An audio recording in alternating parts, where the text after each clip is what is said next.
marco legal das comunidades de matriz africana passará pela bancada fundamentalista? É.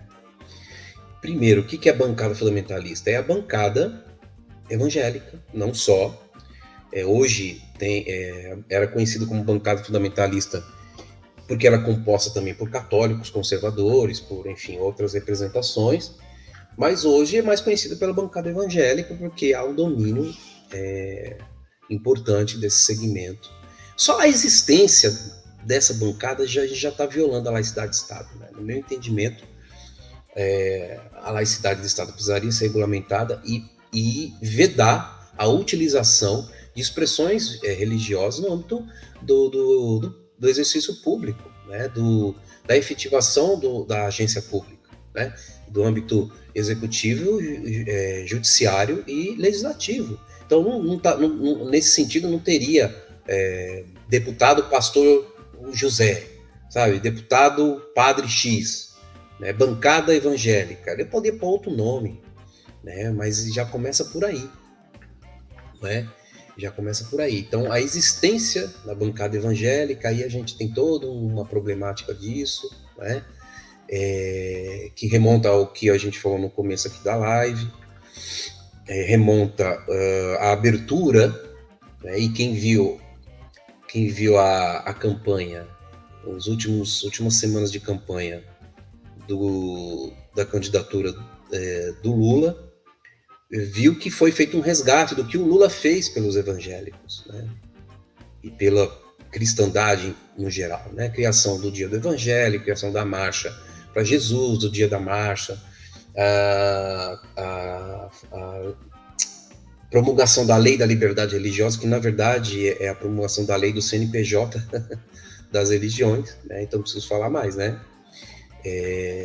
Enfim, não tem nada contra o CNPJ em si, ele né, ele não determina nada do ponto de vista empresarial, mas ele é a primeira porta para se ter uma noção empresarial, né? Enfim, e sem falar, né, o que veio daí para frente, né? Uma avalanche de isenções tributárias e fiscais, né, promovidas pelo Estado brasileiro a partir da promulgação dessas leis, né? Então, essa bancada hoje não é uma bancada de defesa da cristandade no âmbito público. É uma bancada de poder, uma bancada que tem um objetivo de poder, né? Então, esse objetivo de poder, ele precisa ser enfrentado, ele precisa ser suprimido, ele precisa de muita atenção. Lógico que a gente viu que isso não vai acontecer, né? Supressão não vai acontecer. Estamos muito longe disso. A gente tenta trabalhar de uma forma não pessimista, mas realista. Por que realista? Né? Porque, penso eu, vai se construir a ideia agora de um governo de reconstrução, um governo de coalizão, né? E que, na verdade, tudo isso significa mais um governo de conciliação de classes, né? Para quem parte de um ideário de esquerda, né? De um ideário que, no mínimo, né, quer que um governo que se diz de esquerda no mínimo, paute propostas de emancipação política, né? Não estou nem falando aqui de mudança de regime. Imagina, mudança de regime não se dá por dentro de governo, em primeiro lugar, né? Mas nem isso a gente vai ter ali um bem boladão, né? E aí a minha preocupação é como que vai ser o trato da bancada com a bancada fundamentalista, né? E eu trago como um desdobramento importante para isso, que aí, na minha opinião, é obrigação deste governo Lula fazer passar essa lei, que é essa aqui, que é a lei do marco legal das comunidades de matriz africana, né? Eu discuti sobre essa lei numa live com o Júlio César de Andrade, do Quilombo Periférico. Vocês procurem aí no canal, vocês vão... Uma live muito, muito boa, teve um alcance legal aí de audiência, dentro do meu espectro, né, de audiência. Eu não falei para vocês no começo, mas meu espectro de audiência, gente, é bem pequeno. Eu sei disso, tenho nitidez disso. Eu faço um filtro muito grande, me apresento com esse canal para um filtro bem delimitado, não tem problema nenhum. É isso daí. Mas, enfim, voltando, o marco legal das comunidades de matriz africana, que é a chamada Lei Makota-Waldina, né, precisa ser aprovado por este governo. Né? Em resumo, para quem não conhece, a proposta da Lei Makota-Waldina estabelece 3 ou 4 pontos de reparação do Estado brasileiro à depreciação, deterioração da cultura, não só da cultura, mas da vida de corpos pretos durante a história do Brasil. E quando eu falo de corpos, eu estou falando da presença, estou falando do concreto histórico, da presença da origem e da cultura e da matricialidade africana no Brasil e da sua e também do resgate da sua importância para a constituição do que se conhece como Brasil. Então, para quem lê a lei, né, deixa eu ver se eu acho aqui o número da lei. Aí eu separei, mas acho que eu fechei sem querer. Para quem lê a lei, vai perceber, quem se aproxima um pouco dessa... Eu fechei, gente. Ah, não, tá aqui. Vai perceber, quem conhece um pouco a discussão vai perceber que a lei propõe a regulamentação do que hoje PL 127922, tá? A lei propõe o que hoje é garantido para os povos indígenas, ou seja, os povos indígenas têm as garantias que essa lei está querendo propor na Constituição. As comunidades de matriz africana não têm, sequer tem um reconhecimento de existência. Alguns pontos desse projeto de lei já estavam presentes no projeto de lei que estabeleceu o Estatuto da Igualdade Racial, né? Mas eles foram suprimidos no movimento aí de atendimento ao setor mais conservador dentro de um governo de conciliação de classe. Então, o movimento negro faz um esforço maravilhoso, né, no meu entendimento, demonstrando o que está escrito aqui na minha camisa, né, que o real resiste, né? Olha só que bonita essa camisa.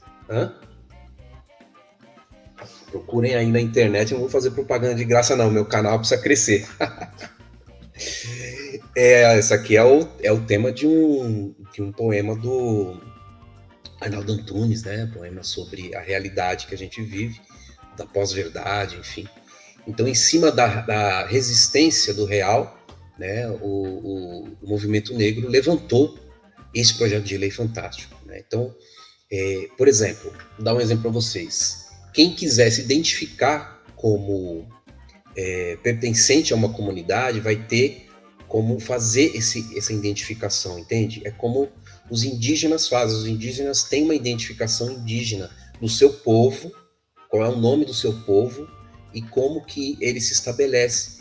Então, esses povos, né, teriam direito, a partir dessa lei, de constituição das suas culturas próprias, ou seja, não só o resgate delas, então seria algo para além da própria existência do terreiro, vamos dizer assim. O terreiro, portanto, seria um local de originalidade étnica, né? A partir da compreensão do que se conhece como Brasil. Então, mais ou menos aí, grosso modo, se eu falar besteira, vocês podem me corrigir aqui, quem estiver assistindo depois, comparado ao território indígena, por exemplo. Então, teria a sua proteção. E também a lei prevê a reparação do racismo, né? A reparação objetiva do racismo. Vários elementos ali, não só cotas, né? Que as cotas precisam ser resgatadas, né, e fortalecidas sim, mas não só cotas, né? A população preta, negra no Brasil, precisa ser reparada objetivamente, né, do que sofreu e ainda sofre por conta do processo de escravização, né, baseado no racismo e baseado na lógica do capital. Então, para vocês verem, é um projeto de lei de um nível de emancipação política muito grande, muito importante. Eu olhando para esse projeto e olhando para o desenho que está se colocando deste governo, fico em dúvida de como que isso poderia passar, ou seja, se esse projeto vai passar, ou se vai passar da forma sem grandes cortes, né, que a gente sabe que provavelmente vai ter, mas o ideal, o mais importante aqui é fazer a defesa de que este projeto precisa avançar, né? Ele precisa ser feita uma luta e o governo não pode se furtar de dar abertura para isso, né? Tem que se comprometer com isso. O governo está se dizendo que vai criar o Ministério dos Povos Originários, né? E que não tem um questionamento nenhum em relação a isso, contra isso. Porém, né, fico pensando, por que a igualdade racial não tem status ministerial? Né? Não sei. Por que não pensar no Ministério dos Povos Originários e comunidades de matriz africana? Igualdade racial, por exemplo. E aí englobar a discussão. Né? Porque eu penso que o lastro histórico que isso tem faz todo sentido, né? Em todo o desdobramento dos efeitos do racismo estrutural que a gente assiste hoje também. Então, enfim, eu penso que isso seja fundamental, né, de observação deste governo, e não só, né? Na verdade, o governo precisa dar espaço para que as lutas, né, tanto dos povos originários como os pela igualdade racial, possam ser inseridos na cena pública, no debate público. Não pode ser mais um debate secundarizado, tem que ser um debate do Brasil, um debate de Estado, né?